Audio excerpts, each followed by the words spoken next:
All right, what's going on, everybody? Hope everyone's doing great out there. Happy Tuesday to you all. We have a jam-packed show lined up for you today. A lot to get to, a lot to talk about. Ron Philipowski from Midas Touch is going to be joining us here at the bottom of the hour, so you're certainly not going to want to miss that. Donald Trump holding a press conference earlier today. Taco Trump talking about tariffs, and it is really interesting because Taco Trump does not want to talk about the Epstein files. Yes, that's right, folks. He does not want reporters to ask him about the Epstein files. Pam Bondi lying through her teeth. Donald Trump is asking himself, why do you guys keep asking about the Epstein files? Well, first of all, his own followers and Donald Trump cultists have been talking about the Epstein files for years. But now, all of a sudden, Donald Trump does not want to talk about it. So we're going to be getting into that. We will be talking about it on this show. Also, I made an appearance on Piers Morgan yesterday. We're going to play some audio clips from that show. It was fun. Embarrassing Jack Posobiec, as I always seem to do. So that was certainly a good time as well. So as I mentioned, there is a lot to talk about. There is a lot to get to. And I certainly want to start the program off today and start with a little bit of my appearance on the Piers Morgan show. So I do Piers, I would say maybe once every several weeks or so. So yesterday on the program, I was joined by Adam Mockler from Midas Touch, who I think is great, and Jack Posobiec. And I want to get to that audio a little bit in a few after we get to our next guest, but I can promise you that it was a very fun appearance. We have a lot of audio to play for you, and we're going to have some fun today. But I also figured, why not start off the show with one of my favorite MAGA pranksters on the internet. So he's done this show before. He travels all over the country singing songs and just torturing MAGA. His name is Robbie Roadster, and I want to play you one of his latest videos, which I think is absolutely hilarious. As you know, these ICE agents were in LA and they're rounding up immigrants, many of whom are nonviolent. So Robbie Roadmaster shows up. Here's the video of this. He shows up in front of these ICE agents and starts singing a Queen song. And you can tell with these ICE agents, it's really hard for them to be showing a straight face while he's doing this. So before we introduce Robbie, this is one of his latest videos that I find absolutely hilarious, singing Queen in LA in front of ICE guards. Watch this. Let's have a good time. We love each other. Oh, you're moving closer. You want to use your super soaker. Let's do a little Queen. We don't need violence. Let's turn this into the Grateful Dead parking lot. Ooh, you make me live.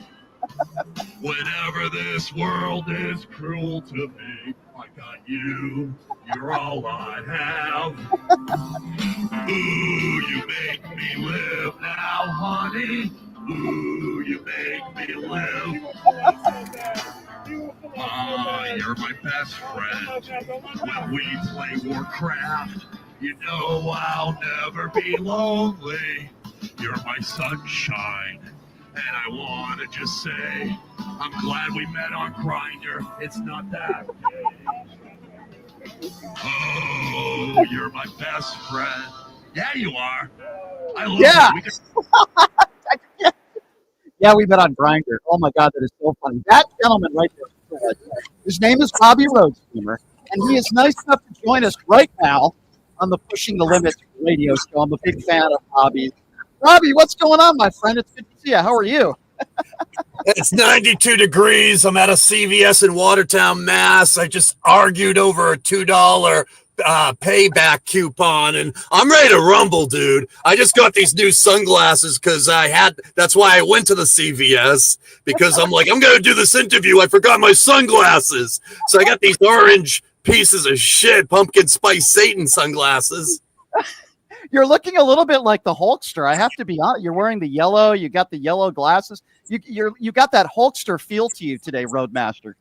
Well, I'm trying to do like the Hulkster in the 80s, where he was about the USA before he started bootlicking pumpkin spice Satan. As everybody knows, Hogan introduced Donald Trump at the RNC, And I want to bring the kids the real Hulk Hogan, which is no longer available, the one from the 80s. Say your prayers, don't trust MAGA, and drop the big boot on the alt-right. That's what I'm preaching. I love it. Can you tell me about your experience in LA? Because I just played that video. You're singing a Queen song, and I can't stop laughing because you're hilarious. And I see these ICE agents that are trying so hard to keep a straight face. Did any of them crack a smile at all? A lot of the National Guard cracked a smile because those poor guys are just trying to fulfill their oath.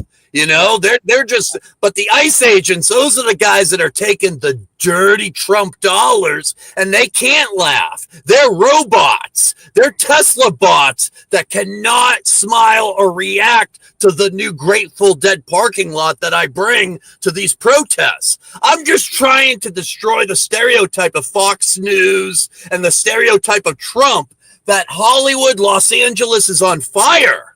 All right. That is like a half a block that they brought these automated cars and they lit on fire. Nobody was in those cars, but the rest of LA is a big party. And you have a bunch of ICE agents and National Guard wasting the taxpayers' dollars to the tune of $150 million to walk around and pretend there's a riot, where all it is a bunch of struggling actors with poster boards with rainbows and dildos on them.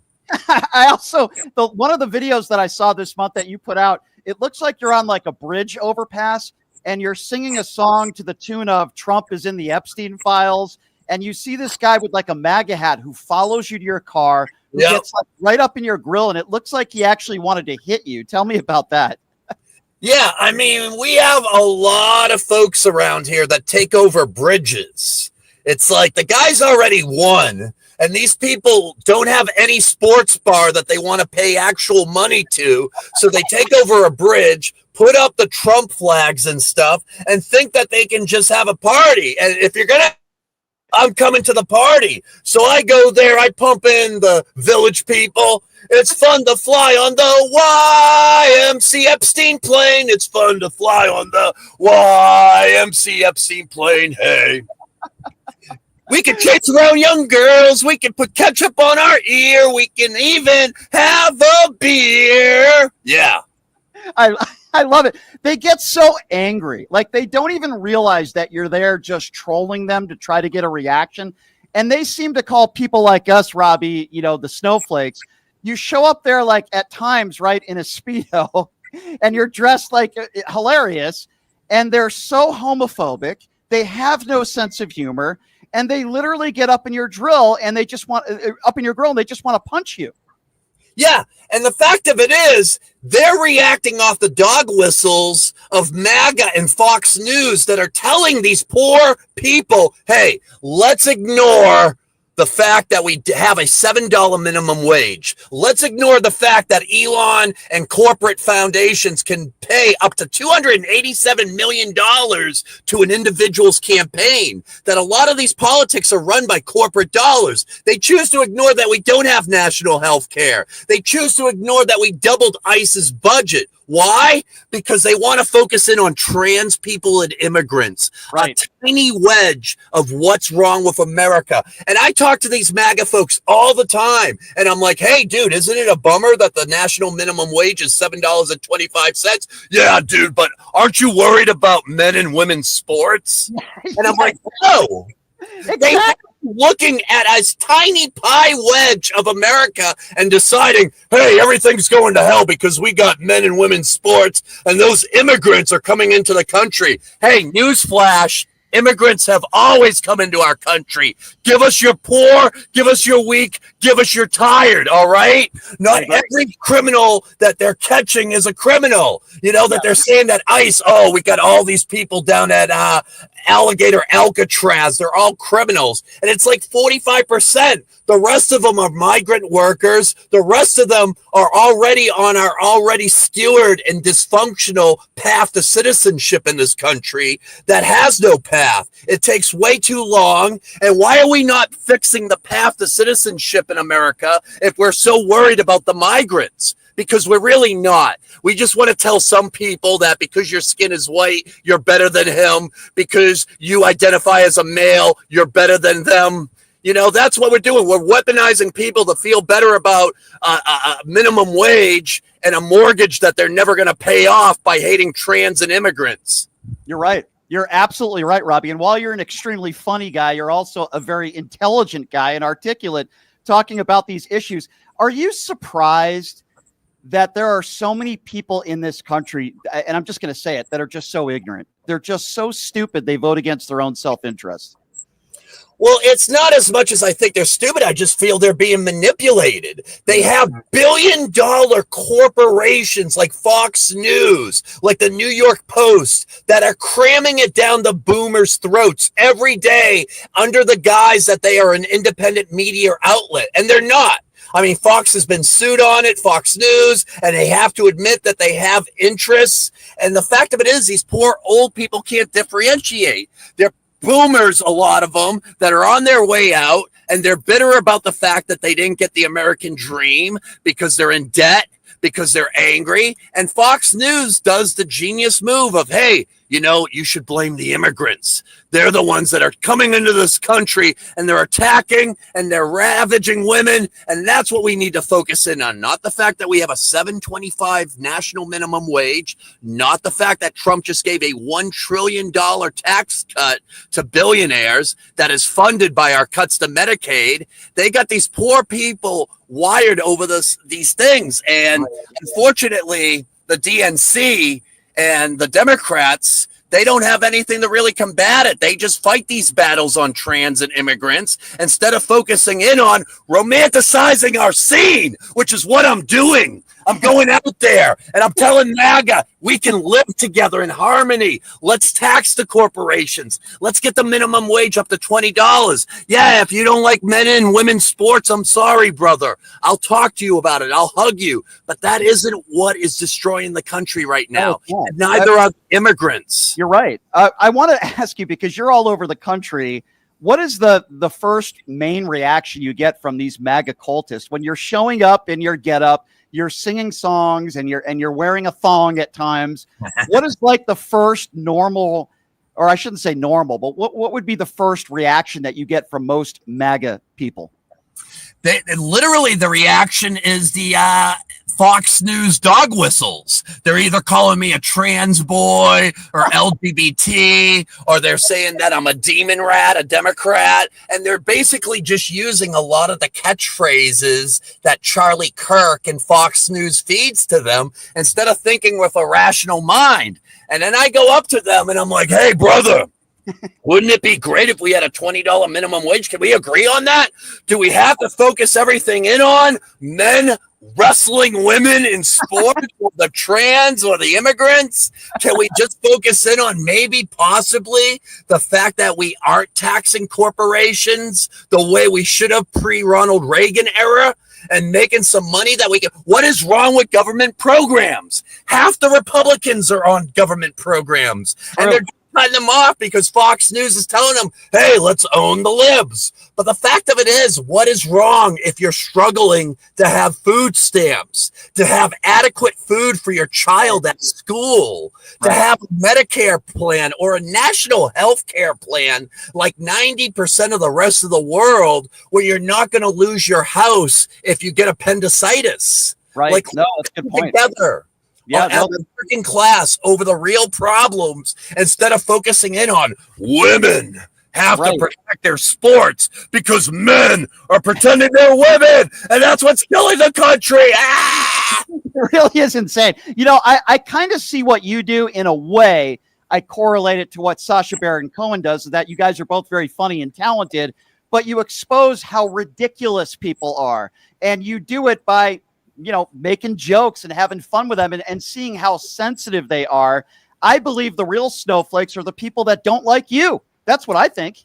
And the fact of it is that we're going to romanticize this country again by showing people, hey, I don't hate MAGA. I don't hate woke. I want people to join together again, like the working class and the new Haight-Ashbury Grateful Dead parking lot, that we can have fun doing this. That a lot of people I see coming to the 50-50 rallies and whatnot are boomers afraid that we're going to wear V for Vendetta masks and that we're going to blow up Teslas. And the fact of it is, I come from the 60s, love, peace. Let's join together. We can laugh. We can raise the minimum wage. We can come together. We don't have to just be weaponized to hate immigrants and trans people just because we're afraid of losing our Social Security. Why is it, like, if I see somebody like you walk into a gas station that I'm at or wherever, the first thing I'm going to do is laugh. I'm going to think it's funny and entertaining, no matter what your message is.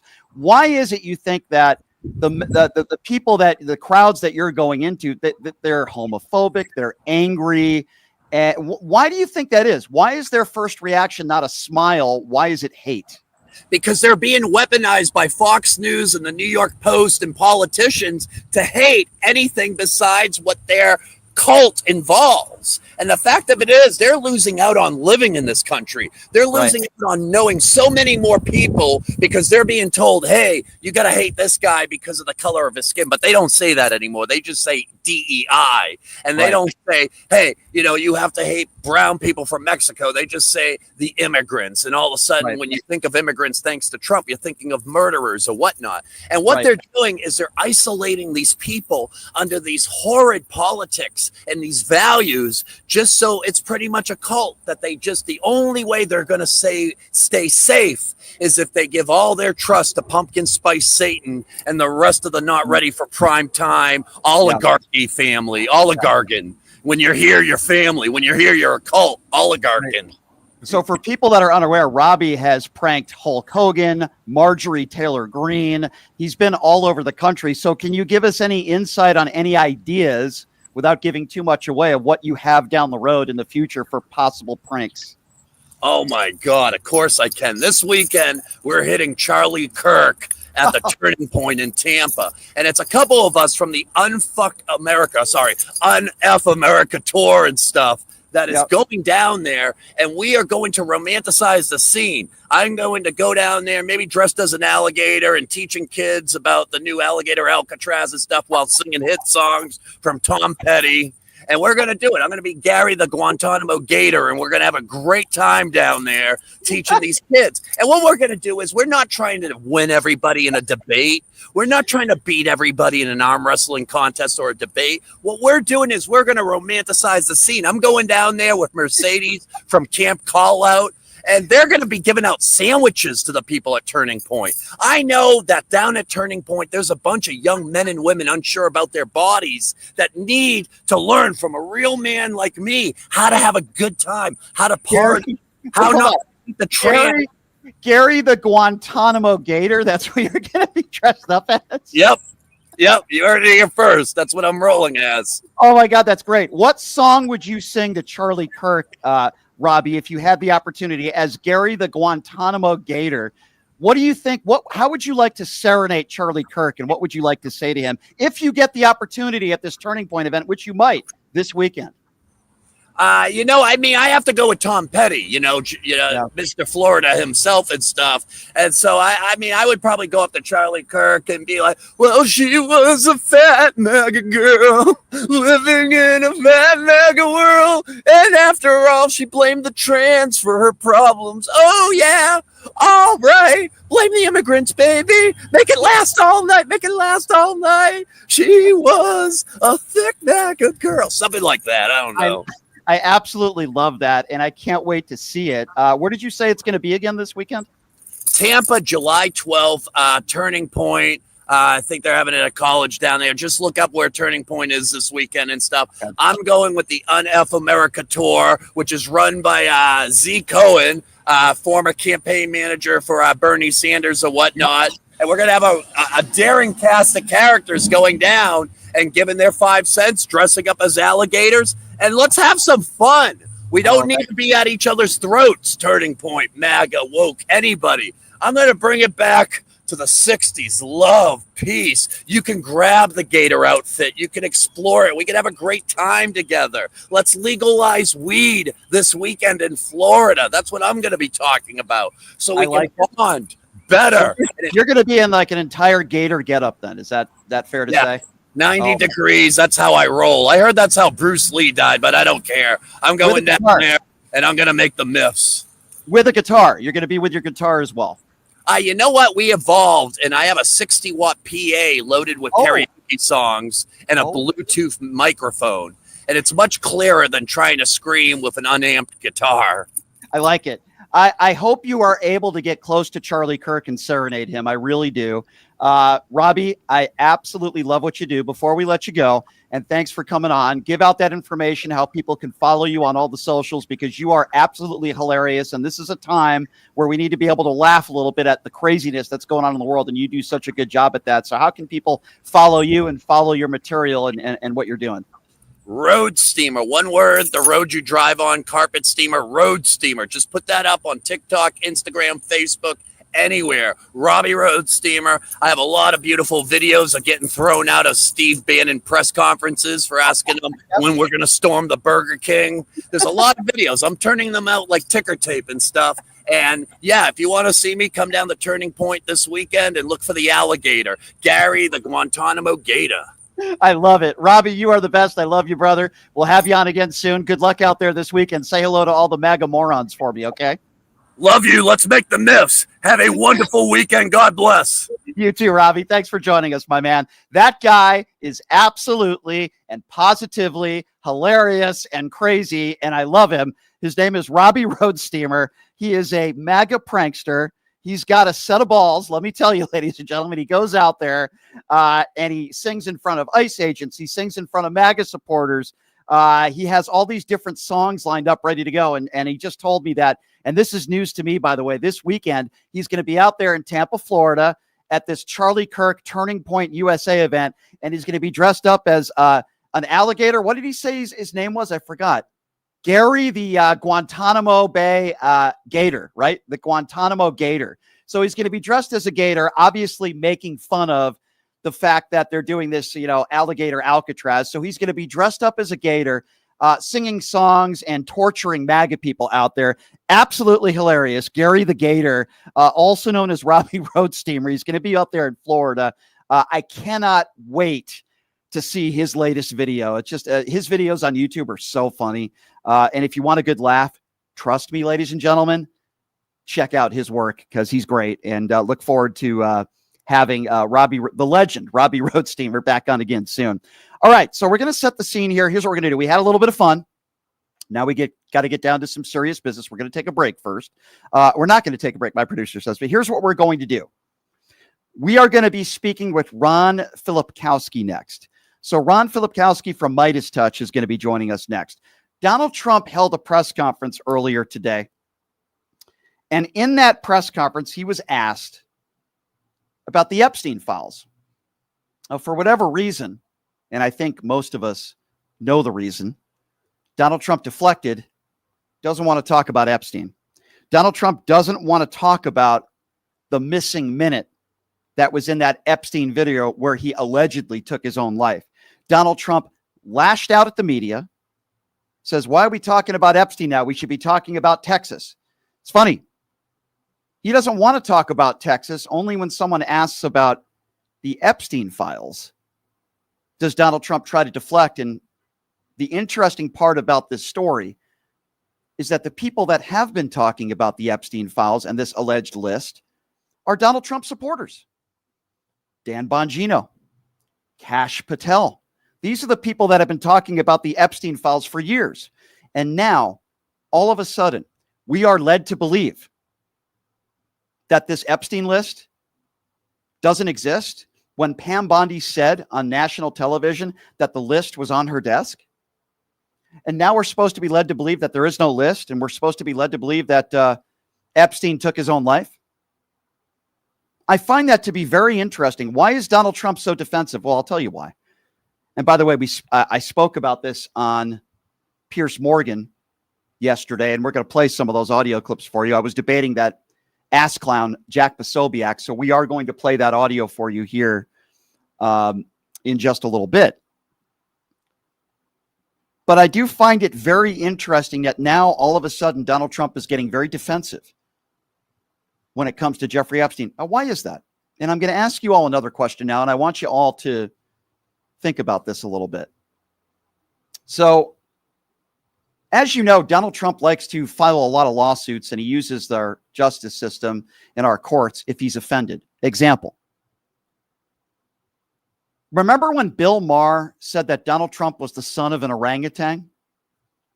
Donald Trump got so upset that he filed a lawsuit against Bill Maher for defamation. Now, eventually that lawsuit was dropped. But here's my question. Elon Musk claimed, as you know, that Donald Trump is in the Epstein files. If it wasn't true, why wouldn't Donald Trump threaten at least a lawsuit against Elon Musk? Why hasn't he done that?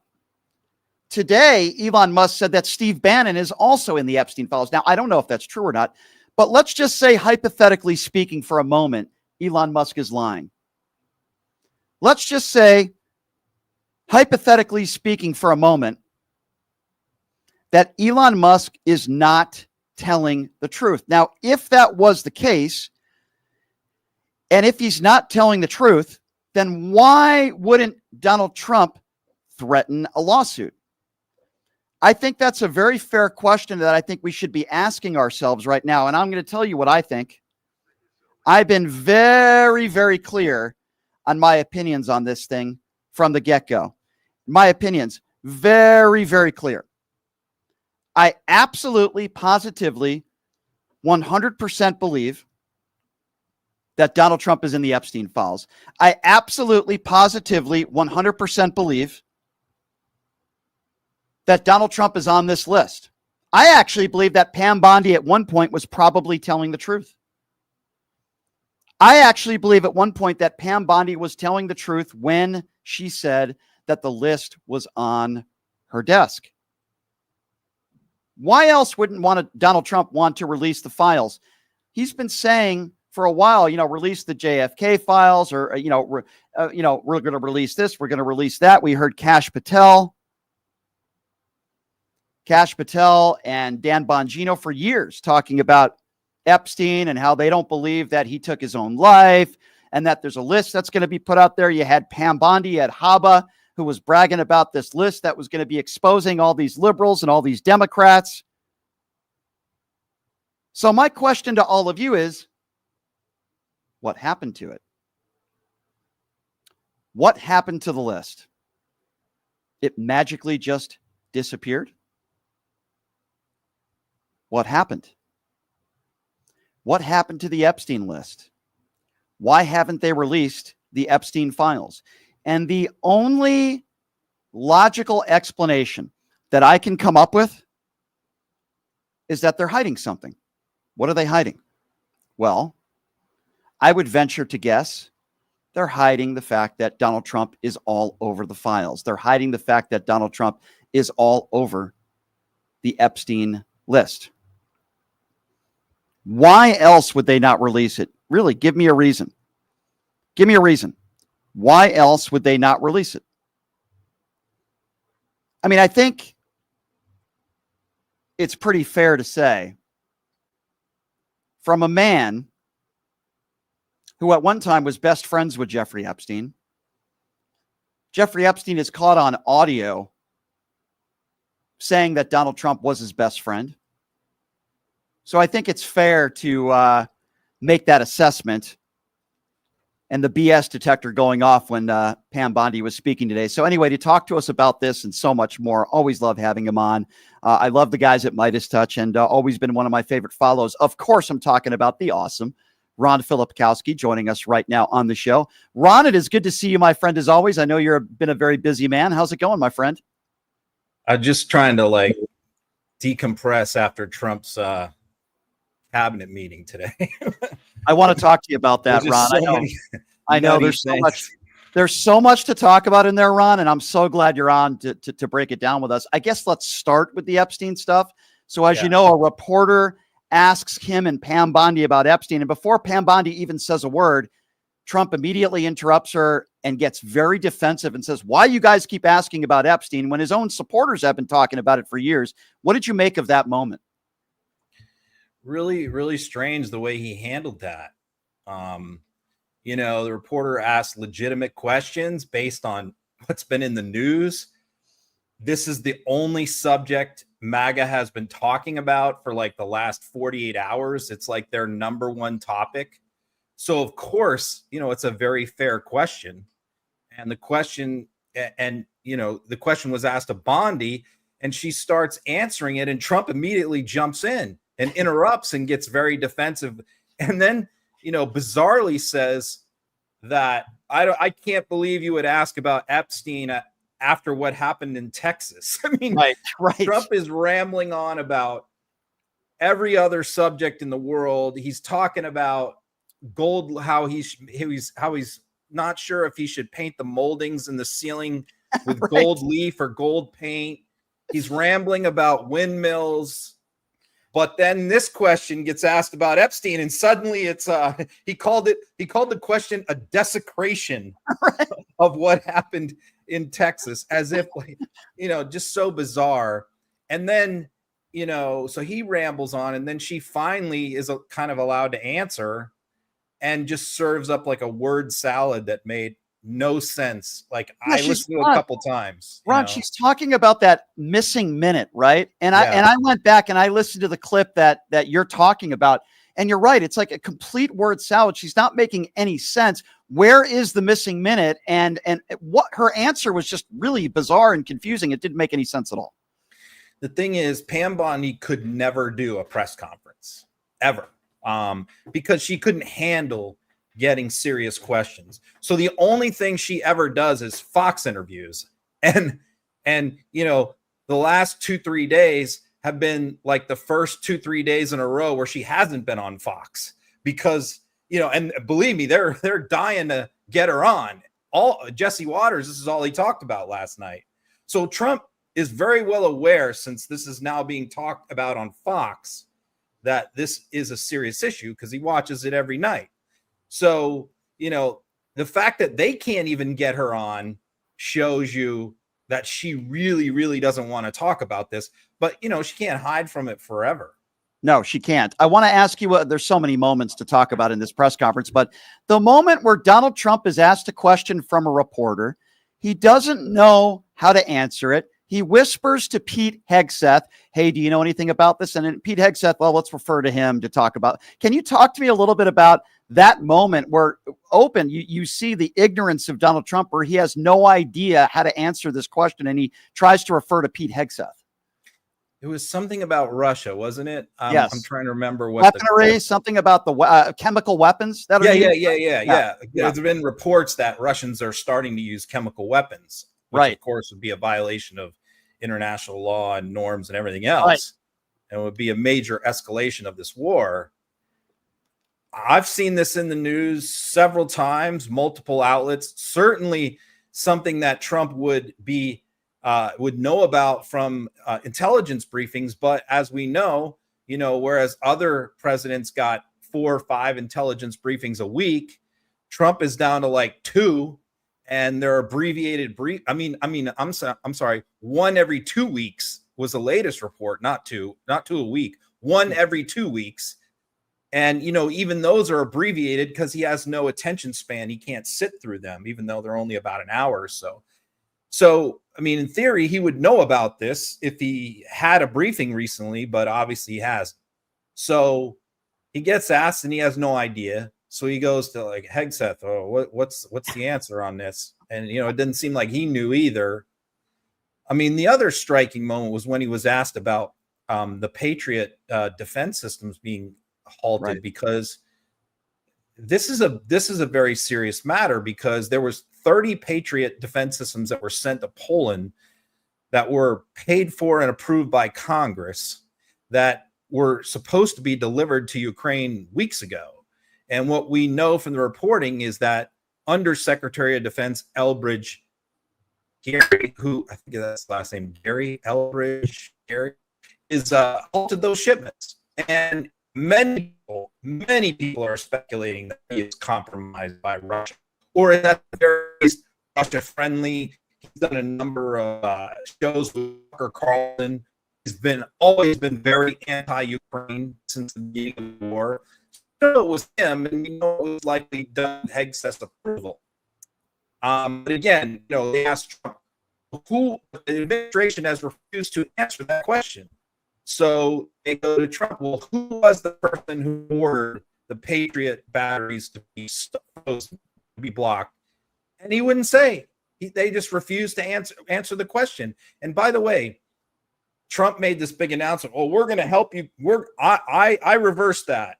We're going to send these Patriot batteries to Ukraine, because what we know is that the bombings in Ukraine right now over the past month are 4 times worse than the month that Trump took office. The last month they're 4 times worse. So this is what they desperately need. So the Trump administration has held up all 30 batteries, and now Trump has graciously allowed 10 of them, only 10, to go to Ukraine, keeping the other 20 in Poland, saying, well, we might need them. Just absolutely outrageous. Another moment that I wanted to talk to you about, and you've been on this from the get-go, Ron, 90 deals in 90 days. You constantly are on them on this, and you should be. And now somehow writing a letter, Ron, help me out with this, because Trump said today, somehow a letter is a deal. If you write a sophomoric letter to these world leaders, somehow that means that there's a deal put in place. That's their excuse now. Oh, well, we sent out all these letters. Trump said that today. He actually said that these letters that are being sent out are deals. Yeah, the letters are deals. Like, I'm going to send you a letter and say, I mean, here's what happened. I mean, he put these blanket tariffs on every country in the world. And the bottom line is, like, so many of the countries on this list don't have any tariffs on the United States. Like, it's just that they're poor countries and they can't afford to buy US made products. So the reason why Trump is he's tariffed every country that has a trade deficit with the United States, because look, the bottom line is, like, Tunisia sends us dates and the Tunisians don't buy anything from us. Right. So we're going to punish them. Right. We're going to punish them, and we're going to teach them a lesson, even though they have no tariffs on American products. It's the same thing with the South Koreans. They have no tariffs on American products. They just don't want to buy a lot of them for a variety of reasons. Right. Either they're expensive or whatever case may be. So he wasn't able to reach any trade deals with any of these countries. So he just decides, well, I'm just going to send each of them letters giving and saying, this is going to be the tariff amount until you make a deal with me. And he's calling those trade deals. Obviously those aren't trade deals. Of course they're not. Of course they're not. And what they've made allegedly, I guess you could say, maybe 2 deals in 90 days. Is that fair? 2. Yeah. And they're not even good ones. So right. How is it that you go, because this is what Navarro and Lutnick want. How do you go to a country and say, I know you're not tariffing our stuff, like Vietnam doesn't put any tariffs on us. I know you're not tariffing our stuff, but we need you to order your people to buy more American shit, right? Like, how does that work exactly? Like, the Vietnamese government is going to go, everyone in Vietnam, start buying, I don't know, American pencils, start buying American food instead of ours. Like, how is that exactly going to work? That's not how a free market global economy works. Of course not. It hasn't been thought out, just like anything that Trump does isn't really thought out. I wanted to ask you about these churches now, and you tweeted out about this, and I read about it, that can endorse candidates, but other tax-exempt organizations can't. I mean, this is literally breaking the law, is it not? Yeah, this is a huge problem. I mean, because it violates the Johnson Amendment, which was passed by Congress like 40 years ago. Again, this is another situation of where the Trump administration is just using an executive order or an administrative policy to bypass a law that was passed by Congress decades ago, just ignoring the law. It's sort of like what he's doing with TikTok, just ignoring the law. And so on this is extremely dangerous, because churches, I mean, churches have a choice. They can endorse candidates and be involved in politics all they want. as long as they give up their tax exempt status. But the vast majority, 99.9%, choose not to do that. They want that tax exempt income, right? They want nothing that they do to be taxed. So these mega churches that bring in tens of millions of dollars every year, they pay no taxes. And that's what they want. So the deal is they can't get involved in politics. Now, they can have candidates show up and speak. That is allowed, yes. But they can't directly say First Baptist Church of Dallas endorses Ted Cruz. We have never, ever had that in American politics ever, where a church or even a religion, you could have theoretically the Methodist Church, the Mormon Church endorse a presidential candidate. We have never had that in this country. But now Trump's IRS has now said, we are issuing a new regulation that churches do not fall under this law anymore. We're exempting them and they can do whatever they want politically, which of course that's going to be challenged in court. But if that ever goes into effect, can you just play out the scenarios of, these candidates now? Churches will be just openly involved in politics. And honestly, it's the worst thing for a church. When we moved, my wife wanted to pick out a new church. And I said, whatever, I only have one rule, no politics. Right. It's got to be Bible only, no politics. I don't want a political pastor. And I think most people in America, most Christians, that's what they want. Yeah. Not some of our politicians like the Mike Johnsons of the world. I have to ask you about Texas, Ron. I talked about this on Piers Morgan yesterday and really all week in the last several days, at least, in the fact that MAGA Republicans, they want to blame Gavin Newsom for the fires in California. They wanted to blame Joe Biden for the fires in Hawaii. Basically, any natural disaster, if there's a Democrat in office, they'll blame the Democrats. But now we're making it political when we know that Donald Trump gutted the NOAA, right? Over 800 people that lost their jobs. Complete failure with at least the warning systems that were supposed to be there. And then Kristi Noem lying, we're working on the technology. What do you make of this whole scenario? I lost.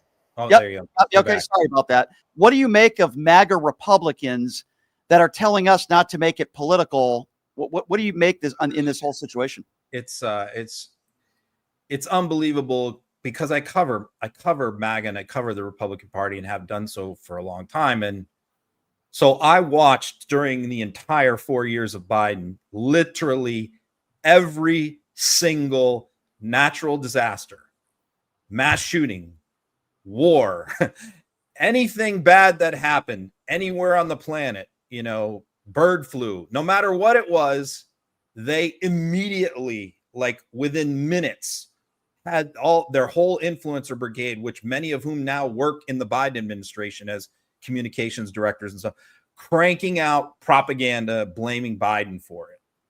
So now you have this storm, and I don't jump on things right away. I sit back, I didn't comment on it at all the first day. Right. And then I'm watching this press conference where, by the way, I've written many stories about the experts in meteorology and weather saying that these budget cuts were going to result in very bad things happening this summer storm season because all these agencies were without personnel. And this particular area was missing personnel in the National Weather Service. So then I listened to a press conference the following morning after the storm of their local officials blaming the National Weather Service, saying we didn't get an accurate forecast. Now they're pointing fingers at each other. And then I'm reading more statements from citizens saying they didn't get an early warning. Then we heard that there was this camp that wasn't evacuated. Then we heard that, okay, the forecast was right. The county wouldn't pay for they wanted to put an early warning system. The taxpayers of the county, which by 70% Republican, refused to approve money. And the guy who wanted to put it in, the judge who runs the county, said, hey, I wanted to do it. They didn't want to spend the money on it. Then we find the state of Texas, which is dominated by Republicans, had a bill for the state to install some of the smaller rural communities an early warning system for storms. And the Republicans voted that bill down. And then the local state said, if I could go back and do it over again, I would have reversed. I would have voted the opposite. I would have voted. So yes, it's very rich, given all of that, given a situation where there's plenty of evidence and statements out there that local officials are very much accountable for some of this stuff and need to be blamed for some of this stuff. And they happen to be Republican. It's very rich for MAGA now to cry and whine about people asking those questions. I mean, think about that, the train derailment in Ohio. Right. They blame Pete Buttigieg. Weeks. Yep. Trump goes in there, does a whole thing, blame the whole thing on Biden. It had nothing to do with Biden. Right. Nothing at all. So yeah. It was just, it's been pretty interesting to watch the reaction, but you can't win because, the problem is that, as soon as you do it, you get beat up on, and you get beat up on by your own side too. There's plenty of Democrats who don't want you to do that. So, it's just sort of like they go in to these things with guns blazing, and we're not supposed to. We're not supposed to respond. Well, that's part of the reason why Donald Trump won. There's a lot of reasons for that, but yeah, we should respond, Ron. Final question for you. Hate to go back to the Jeffrey Epstein stuff, but I just want to get your thoughts on this real quickly. Elon Musk went on social media now and saying Steve Bannon is in the Epstein files. And you have Alex Jones, that a video that I'm going to be playing, and I know you saw it as well, where he's literally crying, talking about the Epstein files not being released. Any reaction to this at all? Elon Musk, and Bannon obviously have been going back and forth on this, but Musk now saying Steve Bannon is in the Epstein files, and Alex Jones is crying about it. What are your thoughts on this? Well, take Musk first. The first question that should be asked here is, obviously, these are confidential DOJ files that no one from the public is allowed to see. Only a handful of government officials should have access to these files. They're very sensitive things. But Musk keeps going out there saying that he knows what's in them. So nobody has sort of asked the question of him, and I don't think he's ever responded. How is it that he's said Trump's in there. How is it that you specifically know all this stuff about what's in the files? Did you see them when you were working in Doge? Did Big Balls hack the information? How did you get this information? Or are you just bullshitting? Are you just talking about things you've read in the media? So because he's acting like he like has inside information. Well, that's highly confidential inside information that's not supposed to be disclosed to anyone outside DOJ. So, and we all know that he's talked about how easy it is to hack government systems and all this. So did he go in and access something that he wasn't supposed to? Now, that would be something that normally you would hear Donald Trump be asking, but it doesn't seem like Donald Trump wants to talk about this subject at all for some reason. Yeah, it's an interesting question that you bring up, and hopefully at some point Elon Musk will be able to answer that. Ron, before I let you go, you have one of the best Substacks around. It really is awesome. You're great at what you do. Can you give out that information? And what do you have working up? I'm sure something to do with the press conference that we talked about today. I'm sure that'll be a part of your write-up. What are you working on today? Yeah, so obviously that's a big part of it.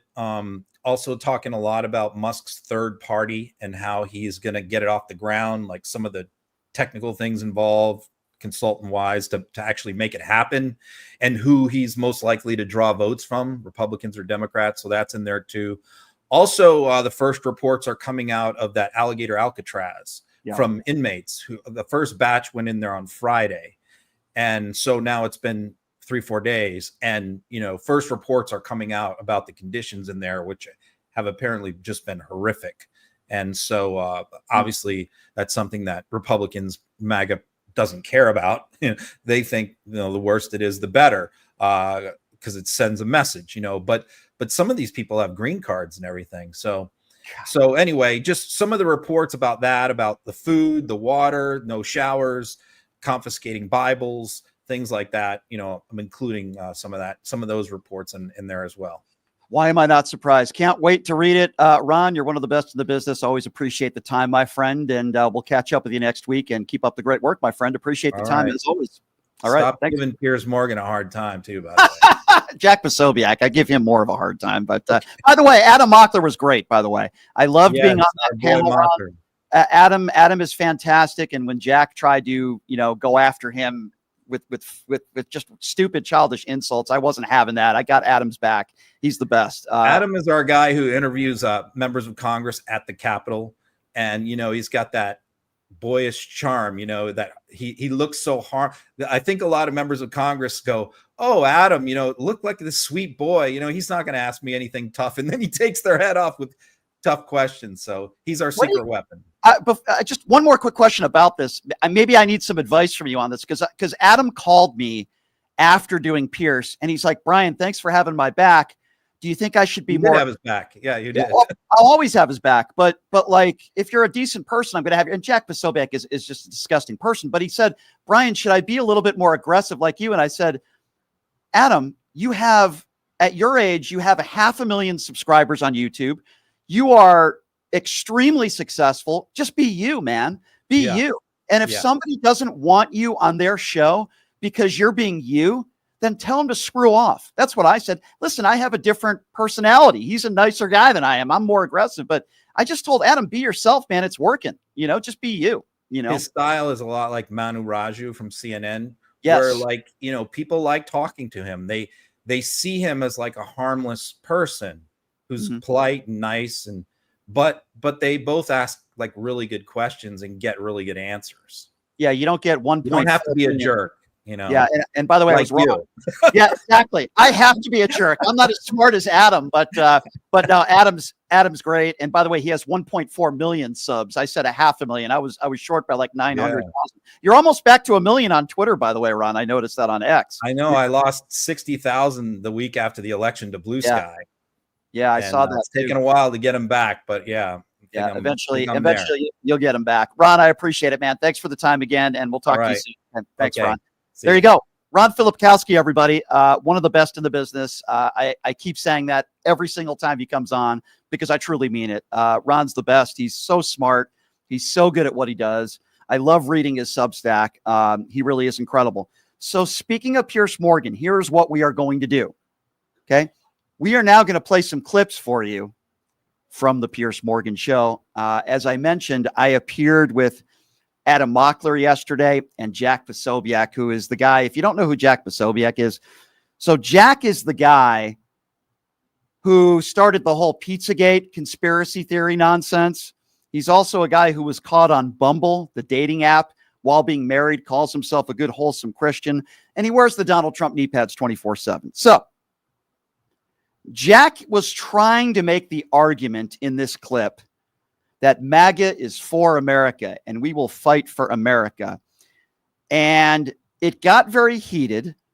And this is the point where I started to retort what he was trying to say. And then I talked about the Donald Trump masturbation dance. He claimed he didn't know what that was. It's a very funny clip. Here it is. It's interesting because Jack says MAGA is fighting for the country. So is fighting for the country giving the biggest tax breaks to the top 1% in the history of the nation? Is fighting for the country not giving people due process and people that have been living in this country for decades and ICE agents coming up to them, not identifying themselves, ripping them from their families right outside of the courtroom? They're trying to do the right thing or sending people to El Salvador prisons with no criminal record. That's fighting for the country while Donald Trump is doing this weird masturbation dance on July 4th when dozens of kids are missing in Texas. That's fighting for the country, Jack? No, I'm sorry. That's the opposite of fighting for the country, okay? You know exactly what dance I'm talking about, Jack. I'm sure you do it every night before you go to sleep. Yeah, I think you do, Jack. I think you do, Jack. But the point that I was go to sleep, man.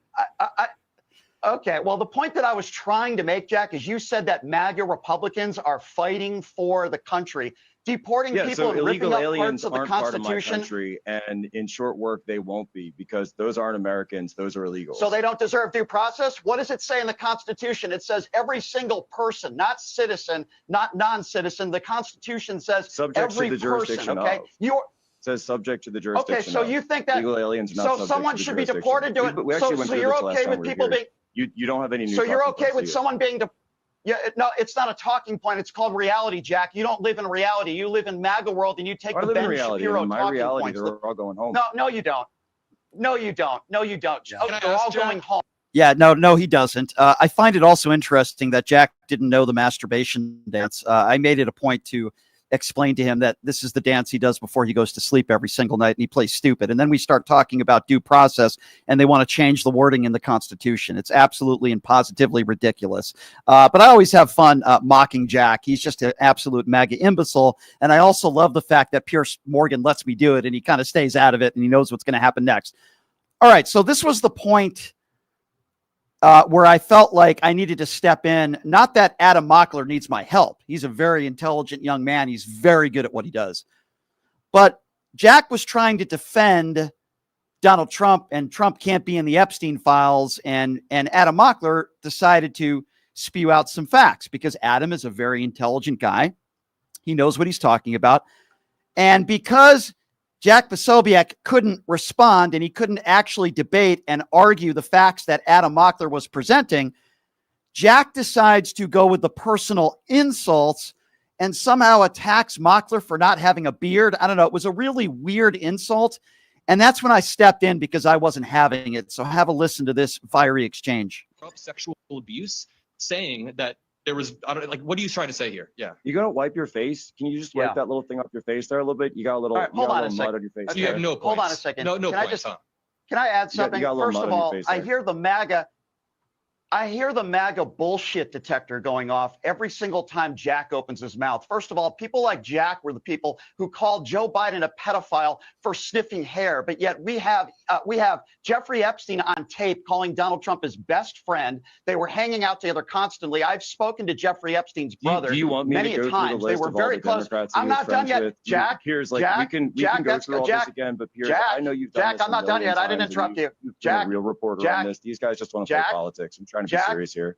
Jack, dude, you were at the White Jack, House I'm with a Epstein talk show files host. in your hand. Yeah, just talked about it. Right, exactly, Jack. Jack, just you want to defend Donald Trump and wear the Donald Trump knee pads 24/7, but when it comes to a Democrat, they're all pedophiles. But if Donald Trump is actually hanging out with Jeffrey Epstein and so do you Epstein have like calls any him evidence his of best this? friend, Like, can you have like a source on that, bro? No, because like, the pan body won't So release you the want sources. actually, yeah, I do. The Maxwell trial, where it was learned that he was on the Epstein flight. Why don't you listen? It was in the trial, in the Maxwell trial, that he was on the flight log 7 times. We have Jeffrey Epstein on audio calling him his best friend. So here's my question to Jack. Jack, if Jeffrey Epstein was on audio. And how many times did Jeffrey Epstein say that he was one of the founding members of the Clinton Institute? I don't defend Jack. If Jeffrey Epstein was on audio saying that Joe Biden was his best friend, that wouldn't concern you at all? Man, these are all like you do is deflect and you talk about other people. Do you guys have anything new? I mean, my line about the Epstein, but my line about the Okay, so first of all, he says these are so 2016, but yet he brings up Bill Clinton.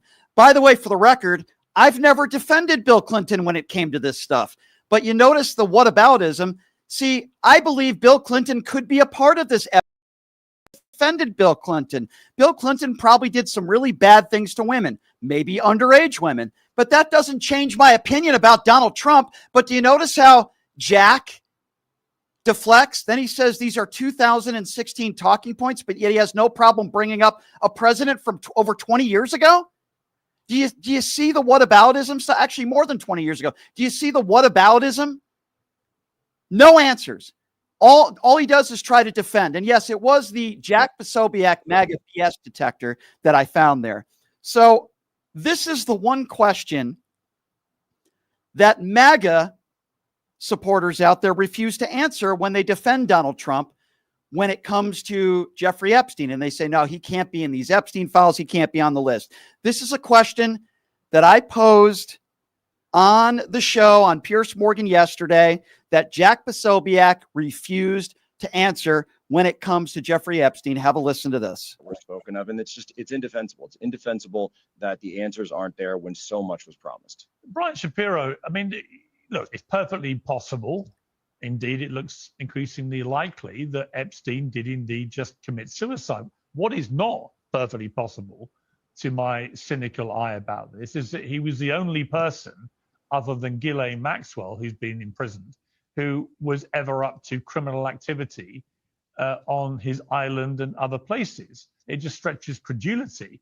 But nobody, it seems, is ever going to be held accountable other than him, who evaded accountability by dying, killing himself, or Ghislaine Maxwell, a woman. So none of these other men who were linked to this are ever going to be even remotely held accountable. It's just disappeared. Well, what I would say, Pierce, first of all, when Haba did your show, where did she get that information from? Where did that come from back in February? I would also say to Pam Bondi, she lied on Fox News, or maybe she was telling the truth. She said she had a list that was on her desk, Pierce. Where did that list go? Was she lying? Was that made up? And I'd also say, thirdly, and I know this is something that Jack probably doesn't want to bring up, but the fact of the matter is that Jeffrey Epstein's on audio saying at one point Donald Trump was his best friend. We also know that Donald Trump was on the Epstein flight log 7 times. We learned that in the Maxwell case. So I don't think it's a stretch to say maybe Donald Trump might be somewhere in these files. Maybe. We don't know that for sure. But I know if it was the other way around, and if it was Joe Biden that was best friends with Jeffrey Epstein at one point, that's all Jack and MAGA Republicans would be talking about. I think Donald Trump is on this list, and I think Donald Trump is in these files, and I think the Trump administration is hiding something. I mean, what is extraordinary, I think, Brian, is that it all seems to have gone incredibly quiet from the moment Elon Musk started dragging Trump's name into the Epstein case when they fell out in posts on his X platform. And he's carried on overnight doing more posts, not directly linking the president, but saying what the hell has happened here effectively. But he was the one that ignited the Trump link again. You do wonder, is that involved here? Is Trump basically thought this is just going to be a lot of bad publicity here? Let's just get rid of it. Yeah, well, I'll say this, Pierce.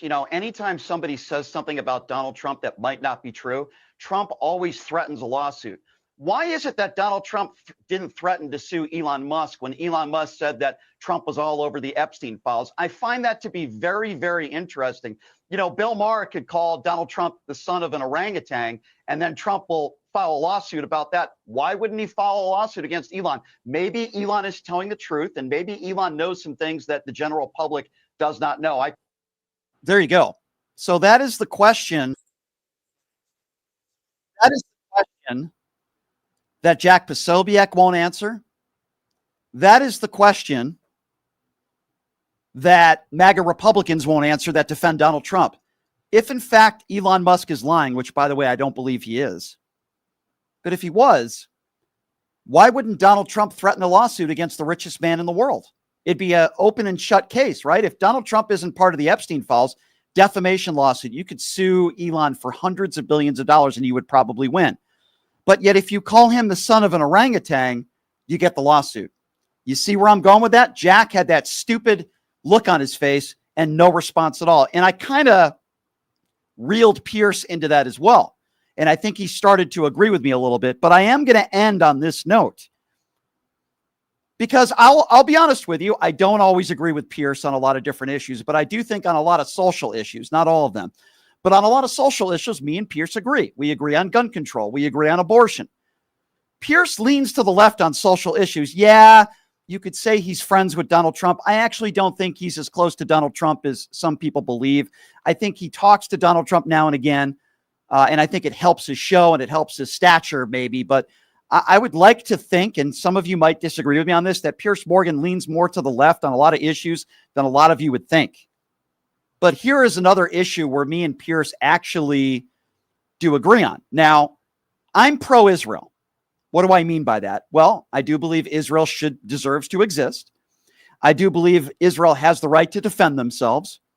But I've been very critical, especially recently, of the Israeli government and Benjamin Netanyahu. That does not mean I'm anti-Semitic. That doesn't mean I have an issue with people who are Jewish. What it means is we can say Israel has the right to defend themselves, but they also have a responsibility. And I believe Benjamin Netanyahu has done a disservice to Israel and to the world. And I have my issues with the Israeli government and how they're handling this. That doesn't mean you're anti-Semitic. And there are some MAGA Republicans out there that think if you criticize the Israeli government, you could be an AOC, that means somehow you're anti-Semitic. And I completely disagree with that notion. And I pointed this out because I agree with Pierce on this. And we agree on a lot of these issues, including this one. You are not anti-Semitic if you criticize the Israeli government. And here's that point that I made on Pierce Morgan's show yesterday. Brian, your thoughts? Yeah, I just want to make a point, and you made this earlier, Pierce, and we agree on this. Just because you criticize the Israeli government doesn't mean you're anti-Semitic. No. Okay, I'm Jewish. I criticize the Israeli government and Benjamin Netanyahu, and Donald Trump took the Israeli intelligence over our own. Now we're involved in another war, this time with Iran. I thought Donald Trump was going to be the peace president and he wouldn't get us into any new wars. Listen, Israel has a right to defend themselves. I agree with you, Pierce, 150% on that. But there comes a point where this is their war and it shouldn't be our war. Somehow it's okay for us to put all this money into this situation with Iran. And by the way, that's a whole nother story of how successful this strike was. But yet when it comes to Ukraine, we got to stop aiding Ukraine. How much money have we given Israel? $450 billion plus. That seems to be totally fine. But when it comes to Ukraine with these MAGA Republicans, no, we got to stop defending our allies in Ukraine. So I've criticized Benjamin Netanyahu. I will continue to do so. We need to question the Israeli government, and the fact that our own president takes their intelligence over our own should tell you something. He's full of crap. And I got to tell you something. We got to stop putting all this money into a war that we should have never been involved with Iran in the first place. Yeah, and it's well, there you go. So that's my opinion. I think it's very fair to criticize the Israeli government. I think it's very fair to criticize Benjamin Netanyahu. That does not mean you're anti-Semitic. It just doesn't. But when somebody makes a comment years ago, the comment that Donald Trump made, that he didn't want black people counting his money in his casinos in Atlantic City, but he wanted Jewish people to count his money, that's a Jewish trope. That's anti-Semitic. It's not anti-Semitic to criticize the Israeli government. At least not the way I have, and not the way Pierce has. So it was fun once again to destroy Jack Posobiec, who literally has vomit coming out of his mouth every single time he talks. And Jack is very similar to a lot of people on the far right where they have no moral compass. They preach about God and church, and yet they go on a Bumble dating app when they're married, which, by the way, Jack once denied and admitted that he did do when he was married. They support a liable abuser and a 34-count felon who's never been faithful to one woman his entire life, who sells Bibles, and they want to preach about God and Jesus. Jack spews lies and hatred, and he put people in harm's way, and he put people in danger when he perpetuated the lies about Pizzagate. People's lives were in jeopardy. Jack lied about that stuff. Those were conspiracies that a lot of people believed. So Jack has zero credibility, but sadly, people like Jack make a lot of money by lying, spewing conspiracy theories. But then all of a sudden, when I talk about the relationship between Donald Trump and Jeffrey Epstein, which is, by the way, proven, Epstein called him his best friend. They were hanging out together a lot. Trump was on the flight log. What does Jack say? Show me the evidence. Yet this is the same, which, by the way, I did. And this is the same guy who perpetuates the Pizzagate line. Jack is a white supremacist. Jack is a racist. He's a bigot. And he's a MAGA buffoon who wears the Donald Trump knee pads 24/7. And I will continue to call it out. We're going to take a quick break. We'll be back in 90 seconds. We have some more audio to play for you, and we will be taking some phone calls when we come back. 702-221-7283 is the number to call. We'll take a quick break. We'll be back right after this. Pushing Limits on KSHP.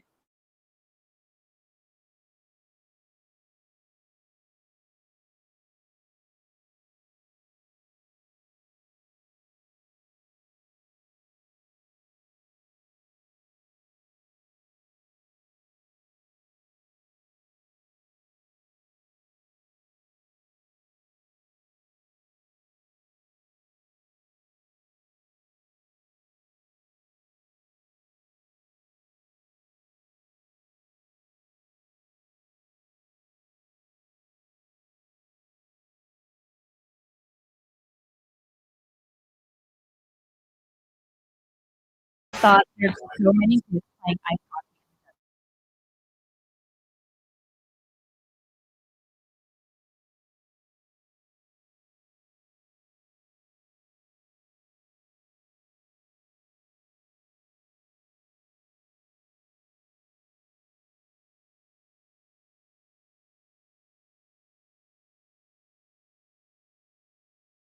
website is www.hockeyforkids.org. You are way too smart, way too talented, way too good to be where you are. You are meant to be making way more money, feel way hotter in your body, and having way more fun. Hi, I'm Nicole Mitchell, and I'm a life coach. I help you get hotter and richer. If that is what you're looking for, you can find me at NicoleMitchell.com. My name, Nicole, is with a K, NICOLE, MITCHELL.com. You can reach out to me on my website or on Instagram, and I will be happy to be in touch and figure out what you're looking for and how I can support you in getting there. Have you ever dreamed of having your own radio show or a podcast, but just didn't think it was possible? Well, dreams can come true. Radio U. Radio U is a 5-day course that'll teach you how to acquire your dream show. We'll teach you how to host, how to write commercial, how to interview, how to market, how to write a contract, and most importantly, how to monetize your dream radio show. You'll learn from some of the best in the business with over 75 years in broadcast experience. You'll learn from people like me. And the best part? Every single student will be live on the radio as part of the class. Plus, one student from each class will get their very own radio show. You'll be live on the air right here in Las Vegas. Radio U. The 5-day course is being offered at $699. For more information, give Radio U a call. 702-763-5024. That's 702-763-5024. Or check them out at RadioYOU101.com.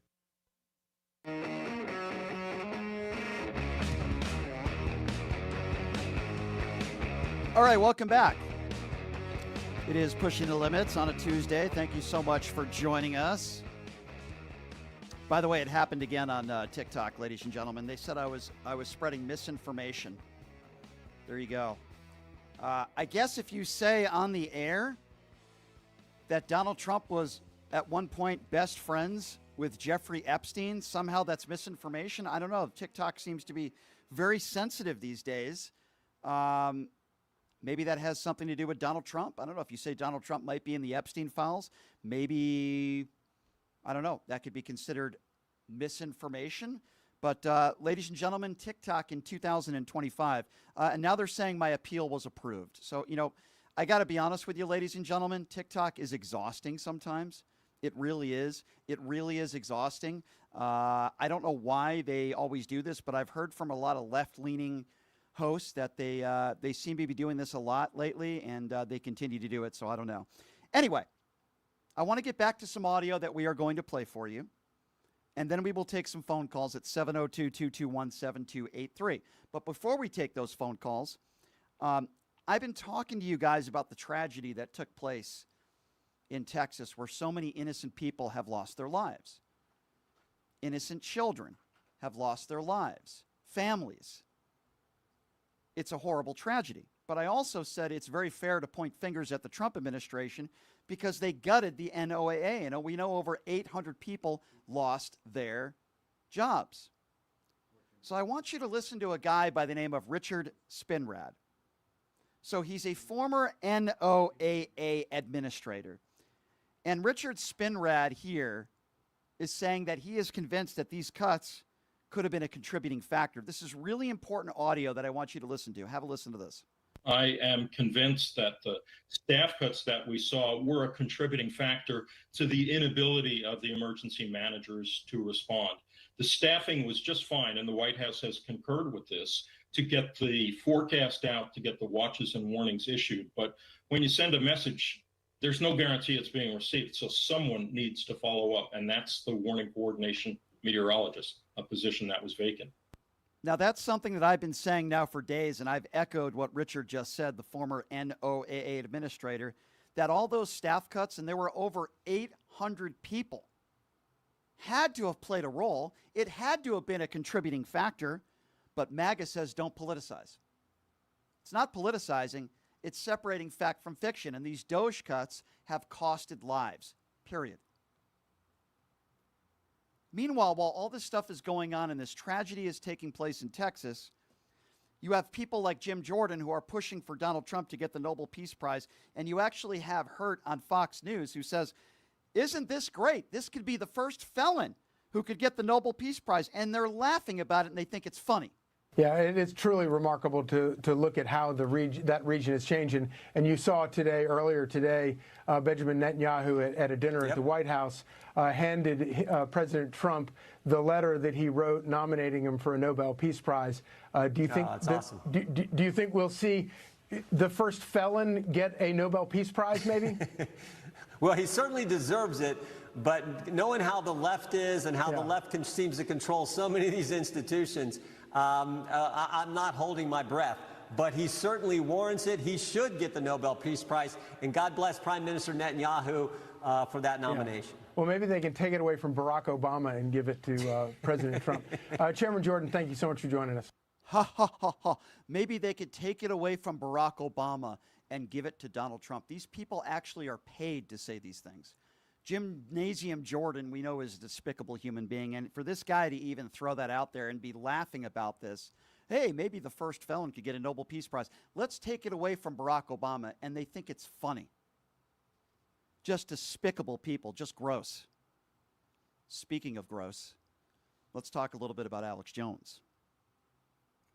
Alex Jones, who once did an entire segment about me, I played it on the show, is now very, very upset that the Trump administration is not releasing the Epstein files. In fact, he's so upset and he feels like he's been lied to. He actually posted a video yesterday and he got emotional and he started crying. You see, he doesn't cry when innocent children are gunned down in a school shooting. In fact, he'll lie about it and say they're paid actors. That doesn't make him cry. But if the Trump administration doesn't release the Epstein files, that's what makes Alex Jones cry. Watch this. So I'm going to go throw up, actually. And this only happens every few years when something really, really bad happens or something. I mean, I'm physically going to puke probably right now. My mouth is watering right now. Because I have integrity. And, I just really need the Trump administration to succeed and to save this country. And they're doing so much good.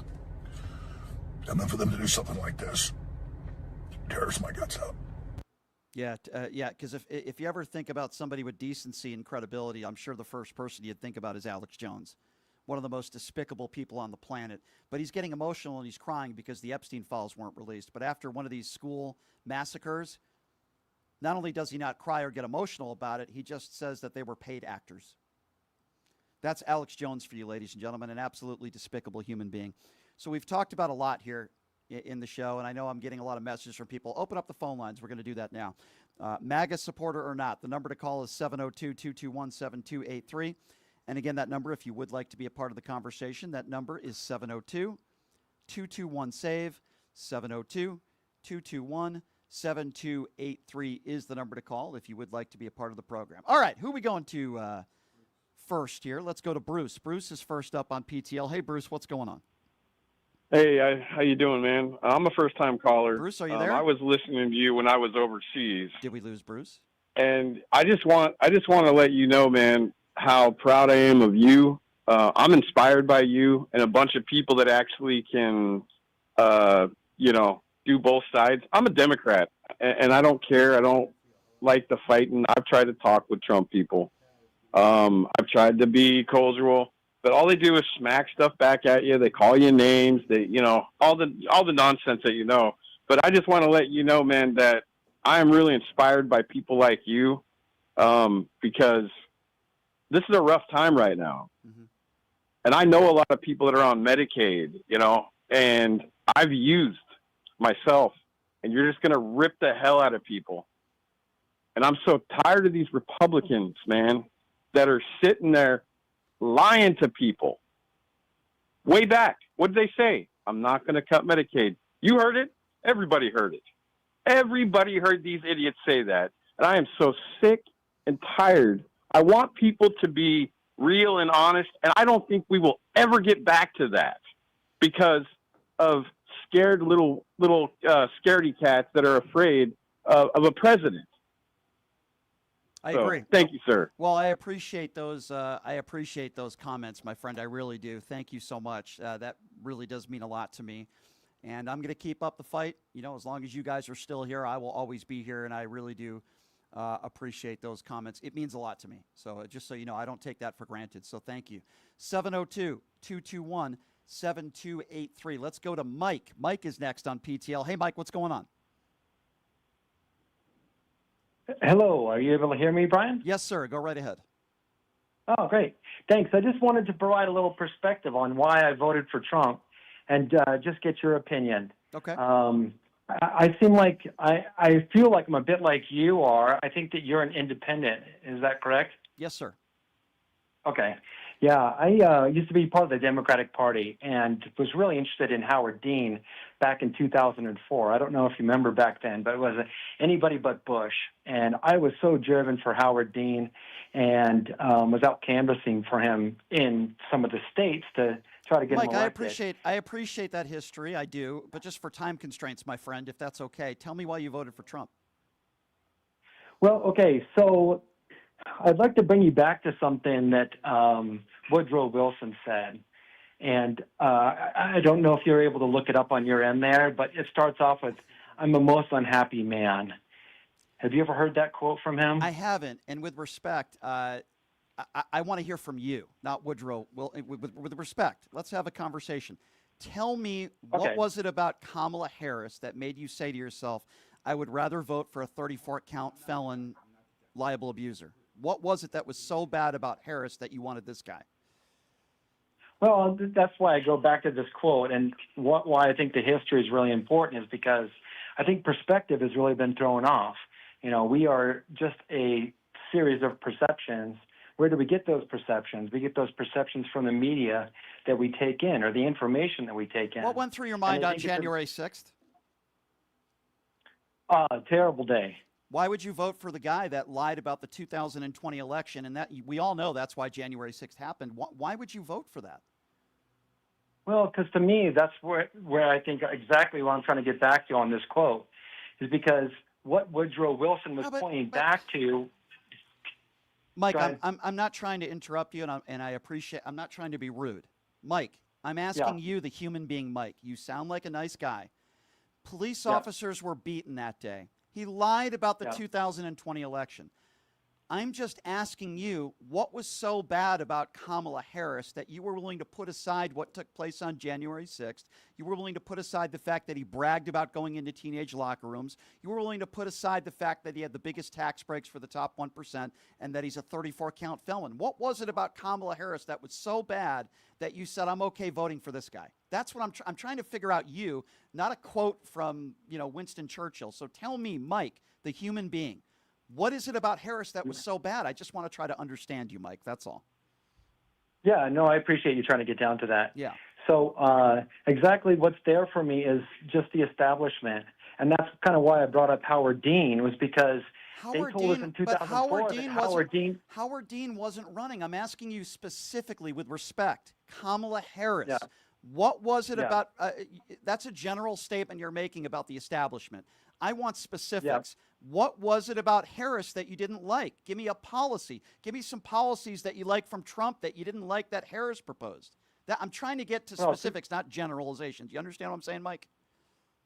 Yeah, and I would like to just get to history if I possibly can. Like specifically what's there. Mike.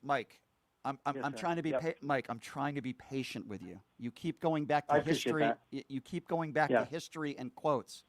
I'm not asking you that question. What I am asking you for, okay, I'll make it easier for you, Mike. It doesn't sound like to me you want to criticize Kamala Harris, which I find interesting, but let's talk about Donald Trump. Give me some positives. What has he done in the last 5 or 6 months that you like? Well, what's there for me with Trump is that Trump is an outsider. Trump is not part of the establishment. That's not a policy. That's a generalization. That's your opinion. I'm asking you about a specific policy. What do you mean not an outsider? We can have a felon come in there that's not an outsider. We could have a serial murderer that's an outsider. I mean, that's a general statement. Well, he's an outsider. Give me something specific that he's done, not a character trait in your opinion. What has he done in the last 5 or 6 months where you could say to yourself, man, I'm really happy I voted for that guy? Well, because he's the one that stands up to the establishment. He's the That's one that another reaches out general. and says- Okay, so you're just going to give me, Mike, you're just going to give me generalizations. You can't name me one policy that you like under Donald Trump. All you're doing is giving me generalizations. Be specific. Why did you vote for him? Give me a policy. All I hear from you, Mike, I'm trying to be patient with you, but all I hear from you is generalization, establishment, outsider. Those are generalizations. I need you to be specific. What is it about Kamala Harris you didn't like about her policies? What is it about Donald Trump? Name me a policy you like. I don't think that's a unfair question I'm asking you. You ask me policies I liked about Harris, I would tell you. Tell me what policies you like under Trump. Okay. I apologize. I know that you're reaching and wanting me to answer your question, and I'm just trying to get a perspective that's outside your normal talking points. So what do I say that's a talking point? Well, I mean, you're very smart, you're very articulate, and you're very up to date on current facts. Okay, thank and things you. like that. That's not. So what do I say Yeah. that's a talking point? You said I have talking. And I like points. the fact that I also like the fact that you're independent. I like the fact that you think like independently. I appreciate, and won't Mike. I necessarily just vote for Democrats. appreciate you saying that, but with respect, I'm not bringing up talking points. Okay, these what is going on right now with us in a war in Iran is an ill-advised war. The war in Ukraine is still going strong. Right now, they're talking about this alligator Alcatraz. Meanwhile, people in Texas are still missing. Over 100 people have lost their lives. He's gutted the NOAA. He's pardoned people who beat police officers on January 6th. He's called them hostages and patriots. And I'm not getting anything from you. I'm just getting generalizations. Why can't you name me some things you like that he's done? When you say, well, he's an outsider, so what? What does that matter? Give me the results. What has he done in the first 6 months that you like? It's a very fair question, and I've asked it like 7 times, man. I'm trying to be patient with you. Can you not name me? Can you not name me one policy you like? Just tell me if you can't. You are being patient, and I do feel like I could talk about some policies. Well, tell me. Give me one. Then give me one. Well, what I'm trying to get to is something different. Okay, well, name me a policy. You just said you could, so name me one. Name me a policy you like. I just think that you are old enough to also see. I'm not interested in your history lessons. Give me a policy that you like. You just said you could name policies. Can you name me a policy? I've now asked you like 10 times. How can I have a conversation? How can I have a conversation with you about why you voted for Donald Trump when you literally can't name one policy and you can't even give me one fair criticism of Kamala Harris? I don't want to hear, with respect, sir, about Winston Churchill quotes or about history. I want to know, why is it you voted for a 34-count felon, liable abuser who was ruining this country? You can't name me one policy. Please, I'm asking you again for the last time. Name me one policy you like under Donald Trump. Please, sir. Please. I'm begging you. Okay. Well, I apologize. I feel like I've wasted your time. But thanks for having me on. You have wasted my time, Mike. You have wasted my time. You laugh and you think it's funny. You can't name one policy you like under Donald Trump, and you want to give me a history lesson on some Winston Churchill quote? You are Donald Trump's base. You've wasted my time, and guess what? People like you have ruined this country because idiots like you voted for Donald Trump. You can't name one policy you like under Donald Trump. Not one. Oh, well, he's not part of the establishment. Oh, well, he's an outsider. So what? Name me some things that he's done that you think are good for the country, and then I'll name you some things he's done that I think are bad for the country. I can't even have a conversation with you people. You're so ignorant, I can't even have a conversation with you. Donald Trump's base, ladies and gentlemen, right there. Mike is Donald Trump's base. Can't name one policy he likes. How embarrassing. 702-221-7283 is the number to call if you want to be a part of the conversation. Let's go to Craig. Craig is next on PTL. Hello, Craig. Hey, Brian, I can't believe I got through, man, to you. I started checking you out, man, a couple weeks ago. Can you hear me? Yes, sir. Go right ahead. Man, I just want to say thank you, bro. Keep doing what you're doing, man. Keep calling these fools out. Keep calling them out, man. I will. I watch you every day, man. I take lunch around 12, bro. Mm-hmm. And I go and sit in my car and turn you on, man. Well, that means and a lot to I me, love my friend. it so much. I appreciate Dude, you. Hey, man, I just want to tell you, man, keep doing what you're doing because this country is messed up right now. Yes, and it we is. need more people like you, bro. Well, thank we you. need more people like you, man. So keep. And you have me dying, bro. You have me dying with the Donald leaf pad, the Donald Trump leaf pad. A lot of them love wear it, them. man. A lot of them wear them. Our next caller might wear them too. Hey, listen, I appreciate those kind words, my friend. I'm going to keep doing what I'm doing so long as there's good people like you out there listening. You got it, my friend, and I appreciate you. All right. MAGA callers are always welcome to this show. Let's go to Al. Al is next up on PTL. Hello, Al. Hey, Brian, how you doing? Thank you for taking my call. I'm calling from Las Vegas for everybody that's listening. So here's my question to you. So you love it. You're for Israel. You love the Jewish people, the Israeli people, but you don't support the regime or basically Netanyahu, who's running Israel. Do you support who's running Iran? Do you support that regime?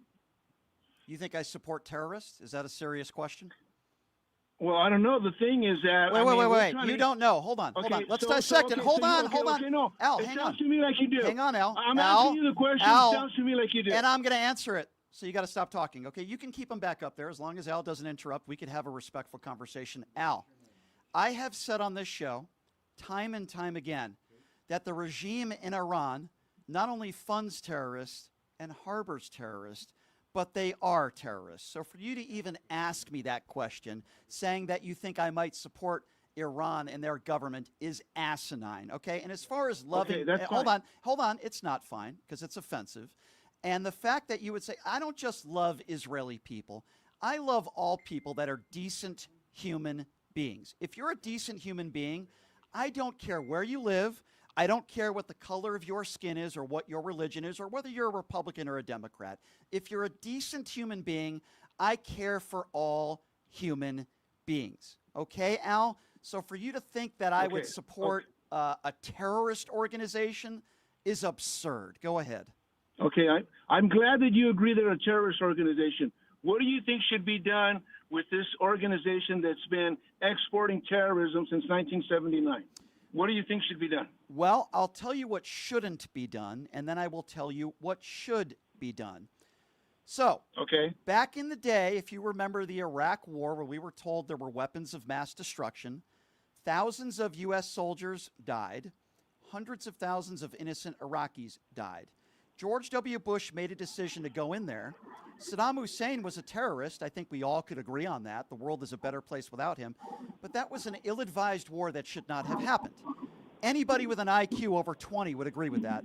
You don't go after evil people just for the sake of going after them. Example, we're not going to go to war with Kim Jong-un.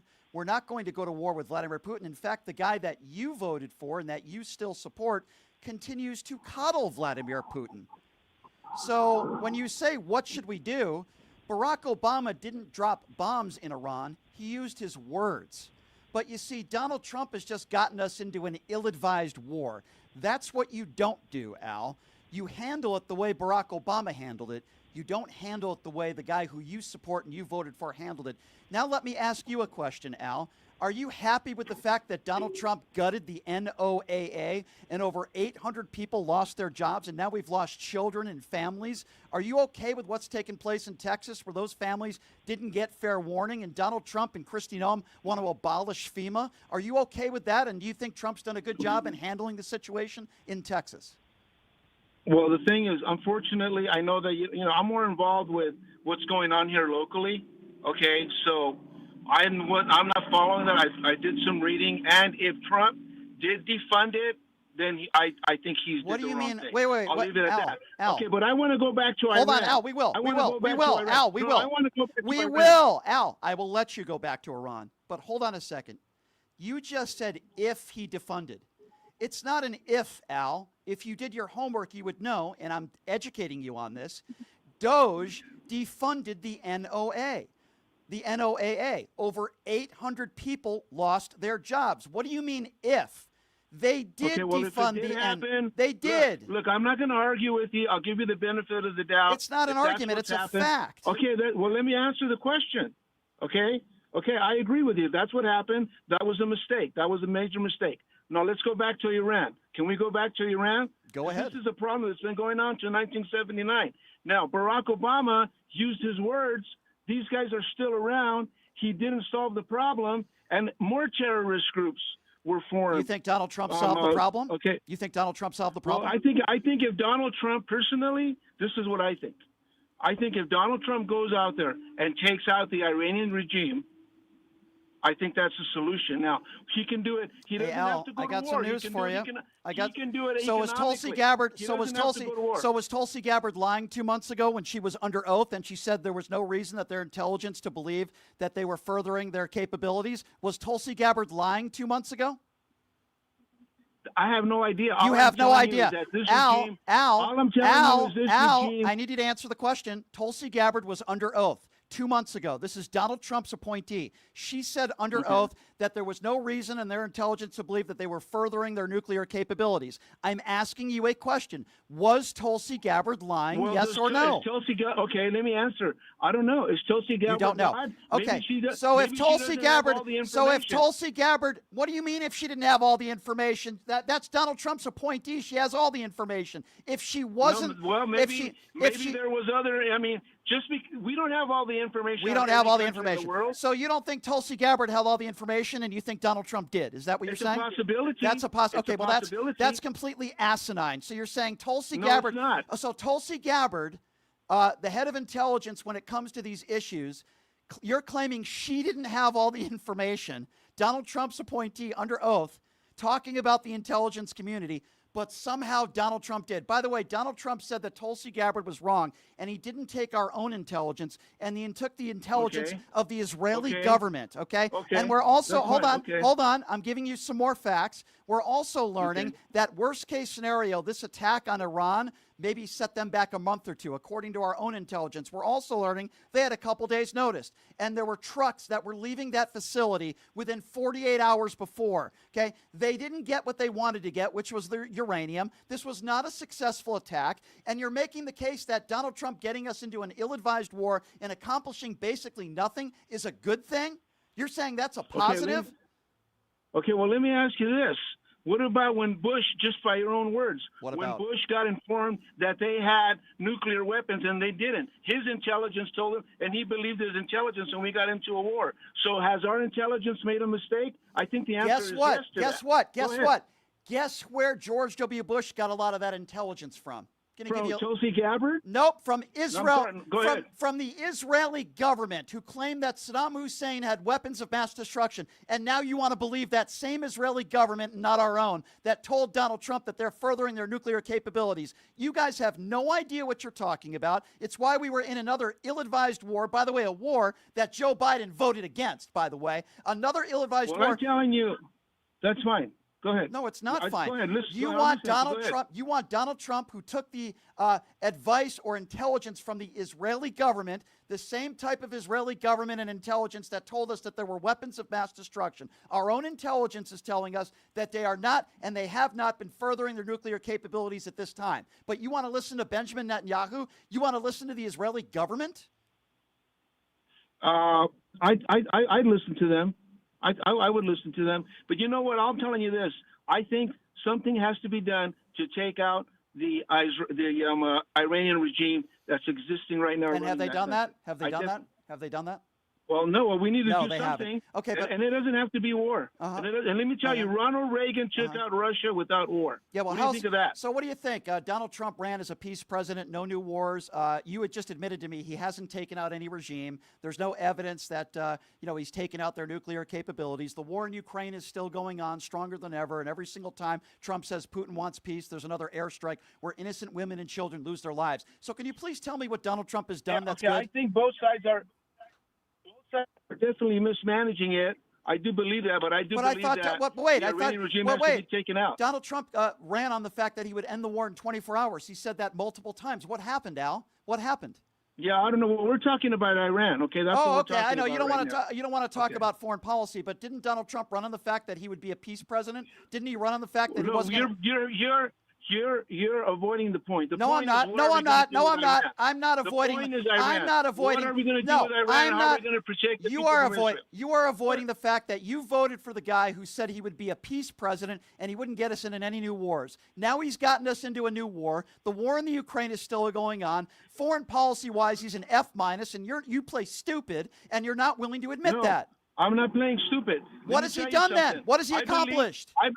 I believe that he can go and still get the Iranian regime out. And what has through he an done? economic- And what has he done? Through an economic. We don't have to go into a physical war. Oh, well, We he can already go got into us an into a war. economic war. Did he not get us into a war Okay, all already? right. Well, anyways, if you don't want to acknowledge that you can take out a country economically. And has with he an done that? economic war, Has then he I'm done that? sorry. I think you got to go. I think you got to go get an education about Oh, okay. warfare. So what has he Okay. done economically to hurt them? What has he done? Tell us, please. Well, I don't know. I think. Oh, I you think don't right know. Now, maybe So wait, I think you're well, trying let to me finish. you're trying to Okay, educate okay, me. well, look, You're he trying. hasn't done anything. He hasn't Okay, done he anything. hasn't Thank done you. anything, Hold but on, I stop think right he's there. Stop right there. Al, quote, he hasn't done anything. You're right about that, Al. He hasn't done anything. And then when you say there's a way to take them out economically, not by war, he hasn't done that either. He's gotten us into a war. He hasn't accomplished anything. Al, you haven't mentioned anything that he's done on a positive note, but yet, Al, you still support him. You still voted for him. Al, why is that? Tell me, why is that? Because I think he's still the best leadership that we've got. Oh, what has he done? Like, give me some of those leadership qualities. What has he done, Al? That would lead you Well, to he believe that. secured the border. He secured the border. didn't We have secure zero anything. crossings right now. He We didn't- secured the border. No, what a lot of people are happy with was, fentanyl. Who's happy? You know that Who's happy? that sheriffs. I'm not going to say who, but sheriffs around the country Mm-hmm. have been saying that there's less fentanyl on the streets, and they're seeing a difference right now because of what's going on. Do you at the realize border. there's more? Less people do are you, dying. What do you think of that? Yeah, sure. I'll answer that by saying this. Do you think that the more fentanyl that's on the streets, is it from illegal aliens or is it from U.S. citizens? Can you answer that for me? I think it's from an open border. No, it's not. and You're from wrong. Biden's You have absolutely From- no from idea. Biden's Al, policies. you can look this up if you want to. You have absolutely no idea what you're talking about. There is more fentanyl Oh, out. okay. Go ahead and look it up, and if you can Go ahead. prove me wrong, go Go ahead. ahead. There is more Go ahead. illegal fentanyl out on the streets right now from U.S. citizens, from legal points of entry from U.S. citizens, than those that are undocumented. It's another right-wing talking point, and you have no idea what you are talking Yeah, about. but is there more fentanyl now than when Biden was around? Is there more fentanyl now than when Biden was Is around? there more, Where- is there and more where do fentanyl you- on the? Is there more fentanyl on the streets now than when Biden was in office? Where are you getting that information from? I'm getting that from what some of the sheriffs are saying in Which around sheriff? the country. Which sheriff? I'm not going to tell you. I'm not You're going not to going name to tell names. me. Go do your homework. So you don't know which sheriff said it, but apparently if I a do sheriff... know. I do know, but I'm not going to say it. I do know. It's out there. Go look it up. So you It's out there, claim... go look it up. So you claim... Go look up. you Go claim use you know your artificial intelligence and sources. Go look it up. You claim you know your sources, and you're saying there are a few sheriffs in the country that are saying there's less fentanyl in their district. So that's where you're getting your source from, yet you're not willing to name the county or the name of the sheriff. Is that correct, Al? Am I getting that right? That is correct. Okay, well, that sounds very intelligent. Is there anything else intelligent you'd like to all say, right, Al? all right. Well, listen, Brian. You Yeah. know what? You know what? Tell you. Yeah, we let got to me- figure yeah. out a way to get. We got to figure out a way to get Iran out, and hopefully Yeah. we can do it economically. Hey, Al. And that's my message Al. to Donald Trump. Al, that's my message to Al, Donald here's Trump. my message. Are you I happy hope, with that? No, Al, I hope they deport you to Iran. Have a nice day. Are you happy about that? I hope you get deported to Iran. You make us dumber every single time you call in. 702-221-7283 is the number to call if you want to be a part of the conversation. Holy schmagoli. These MAGA supporters, man, it really is unbelievable. All right, let's go to Kate. Kate is next up on PTL. Hey, Kate, thanks for calling in. What's on your mind today? What's going on? I am befuddled here with that last idiot you were talking to who knows not of what he even thinks, obviously. That's true. That's true. I'm probably, there's only two in my family that think the correct way, okay? And you can calm down now. You don't have to get upset. You know what? You know what? I have fun with these guys. It's all good. It's all good. I know, but it aggravates me. I can't even look at the orange head on TV at all. I really can't. Yeah, well, unfortunately, we're going to have to deal with it, unfortunately, for the next 3.5 years. I don't know how many people noticed this, but I looked it up. Did you know that Hitler died and the next year Trump was born? Do you believe in reincarnation? To an extent, I think I do. To an extent, I do. I think I know where you're going with that one, with the mustache man. I appreciate your call, my dear. All right, are we going to Herb? No, we are not going to Herb. Okay, who are we going to? Nicolulanda is next up on PTL. Do I have that name correctly? I hope I'm pronouncing it correctly. Nicolulanda, go right ahead. Hey, Brian, I'll pronounce it for you. I know it's a mouthful. Nikhil Ananda. Gotcha. Nikhil Ananda. Gotcha. And I'm calling from the North Shore in the jungles of Maui. I just came across his video. I put on my computer and up popped your show, and I turned the volume on. I almost passed it. And I listened to Al. Now, the last lady, I can understand her feelings. He's not an idiot. He just has, sadly, millions of people in this country. If you only watch Newsmax or Fox News or America One online, that's your belief system. And it's shocking. We could talk about lots of issues. I'm going to go on a side tangent for a second. Ranked choice voting. The Green Party, myself, and many others have been pushing it for years. The election in New York happened. People are attacking it. They just did a survey. 97% of the people who used it thought it was great. So our country is challenged with facts and misinformation. And when people only get their sources, and that's what's happening today, when people only get their sources from limited areas and aren't able to open themselves up and listen to many different perspectives and think for themselves, this is what you get. And I don't think there's anything I can say. You're right. You're right. And I just wanted to say it's great to hear from people like you out there in Hawaii. You guys are wonderful people. I've been out to Hawaii before. I've been to Honolulu. And I'm so honored that people like you out there are listening in that beautiful, beautiful place we call Hawaii. Thank you so much for calling in, my friend. I really do appreciate you. And I agree with you, by the way. A lot of people are brainwashed from Newsmax, OAN, and Fox News. I completely agree with you, my friend. And you call back anytime. We're up against the clock here. Let's go to Herb. Herb is next up on PTL. Hello, Herb. Hey, thanks, Brian, for taking my call. I just called. I don't want to argue with you, but I just want to ask you a question because I'm confused. You keep saying we're in a war with Iran. Mm-hmm. Are we fighting Iran right now? Are we shooting? Are they exchanging missiles against our bases and stuff like? What's going on? So your definition of a war means on a daily basis there have to be missiles that are struck. There were missiles that were dropped by the United States. Yep. On their nuclear site. Yep. That was done on one day, and then after that, they shot a couple of missiles. They let us know when the missiles were coming. And the Iran's leader, are you aware? Nobody got hurt. Are you Let me finish. Herb? They didn't get hurt. Did you ask me a question? And that's it. And now they want to negotiate. So I don't understand. Oh, really? They want to negotiate. It's funny because Iran's leader said that the U.S. will pay. I don't know if you've been following what they have been saying. Where is your evidence that would lead you to believe that they are willing to raise the white flag and negotiate? Where are you getting that from, Herb? I didn't say raise it. I just said they wanted to, talk about, I guess, getting rid of some of the, Who said that? Where are you getting that? The Houthis, and I heard that on the TV. You heard that on the TV. May I ask where you heard that? Can you give us the source for that? Well, I watch Fox and I watch shocker. CNN. Okay, so you're saying on Fox you heard from somebody, and you're not telling me from who. I don't know. I don't remember where I heard it. it. So Herb, Herb, let me give you an update, Herb. Okay, so Herb, let me give you an update, and let me try to answer your question. Okay. When's the last time? Herb, Iran shot missiles towards our bases?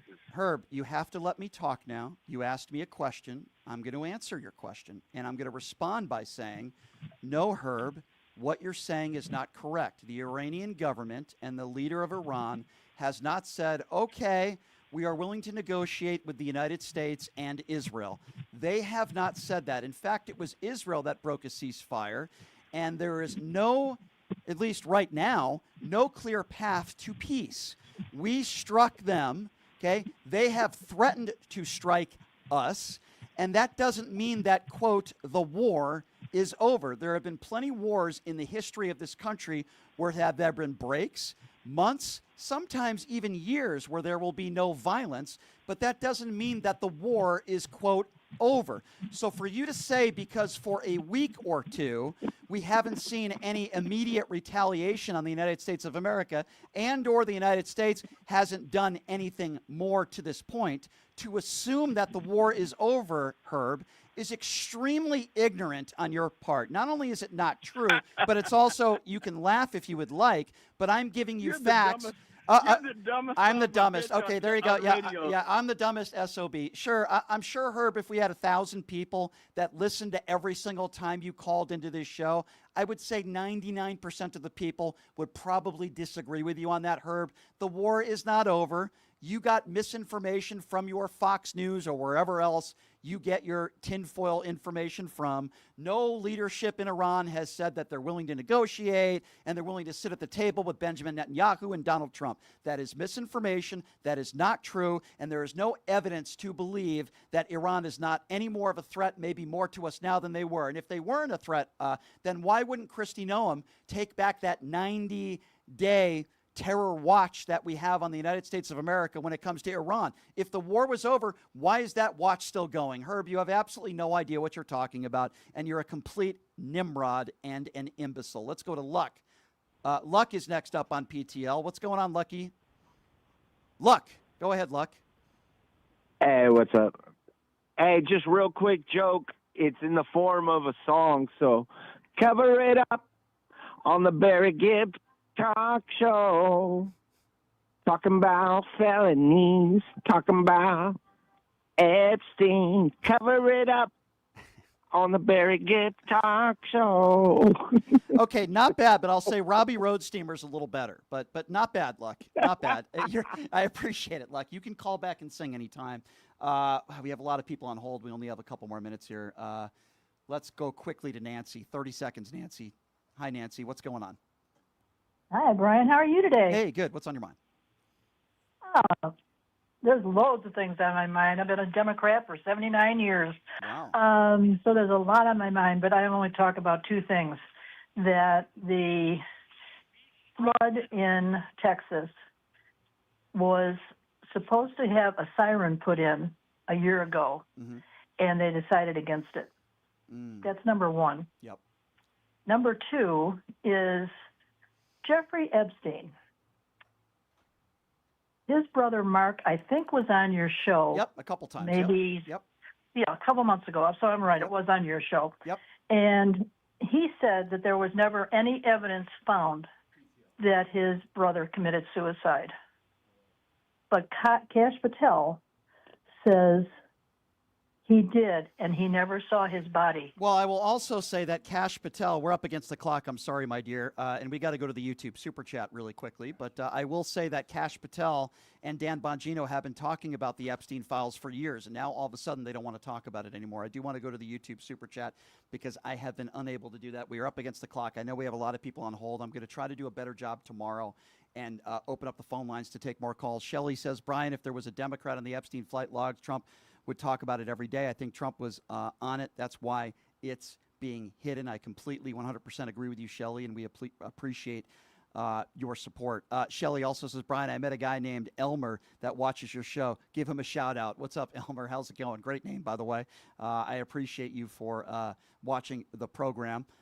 Quick programming note, by the way, tomorrow on the program, Ryan Shedd's going to be joining us, very popular left-leaning podcaster. Darcy Merritt, friend of the show, friend of mine, says, sending kudos to Brian and Adam on Pierce today. Great job, fellows, and good, big brotherly advice to Adam, Brian. Well, thank you, Darcy. I appreciate that very much, and I appreciate all of you. This is an independently owned radio show. What does that mean? In order for us to keep the lights on and for us to make a living here, we rely on good people like you. So go to my website, pushingthelimits.live. You can make donations on there, pushingthelimits.live. You can also buy PTL gear and merchandise on there. Also, my thanks to Jackson's Bar and Grill, located at Flamingo and Jones. Man, they've got some great promotions. I also brag a lot about their food. They have a scratch-off promotion giveaway that you're going to want to check out. They do a couple times a week. You can win up to $50 in free slot play, but they also have the ribeye, which is $20. They haven't raised the price in 8 years. Comes with a side and vegetables. It's just great. So please check them out. Jackson's Bar and Grill, located at Fleming on Jones. Tomorrow, left-wing podcaster Ryan Shedd will be joining us. And I promise we will open up the phone lines a little bit longer today. My thanks to my guest, Robbie Roadster, and, of course, Ron Philipowski, 2 phenomenal guests. They are the best. And we will see you guys tomorrow, same time, same place. Have a great day, everybody. Hey, everybody. Are you struggling to find a pizza place that reminds you of Brooklyn? That true blue New York-style pie? Well,